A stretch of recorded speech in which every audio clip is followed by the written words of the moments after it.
Hast du genug vom ständigen Bügeln und all dem Juffeln? Hast du auch ein Burnout? Kabis, was du hast, das ist ein Burnout.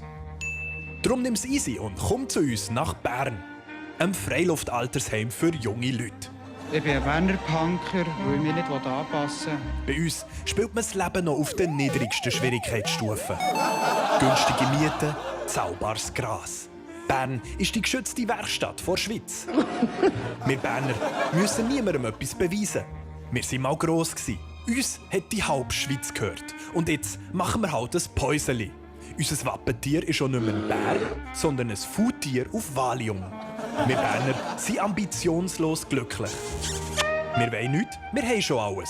Und der Rest der Schweiz kann zahlen. Nur die Milchbauern bekommen mehr Subventionen als wir. Easy peasy, Vogulisi.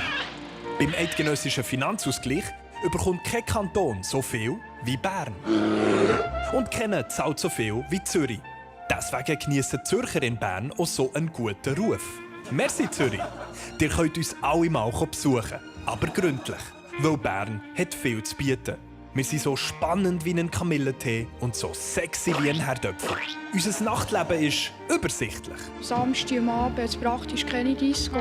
Ein Stadion, ein Theater, ein Kino, eine Reithalle. Und überall läuft Money Matter, der Kurt Cobain vom Chanson.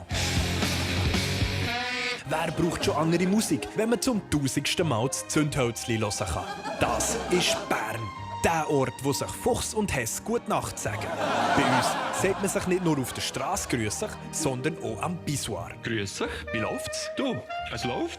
So sieht Wohlstand aus, wenn er schon lange nicht mehr zum Coiffeur ist. Keine Lust zum Duschen? Merkt kennen. Sie alle bekifft. Und was macht ein Berner am Wochenende? Das Gleiche wie unter der Woche. Einfach härter. Am Löbecken stehen, Politiker beim Essen zuschauen und sich von den Schmierla verschlagen.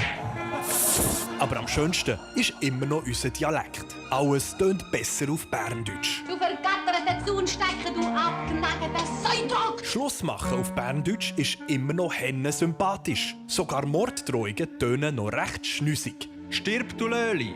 Ade. Also, komm nach Bern. Wir sind schon da.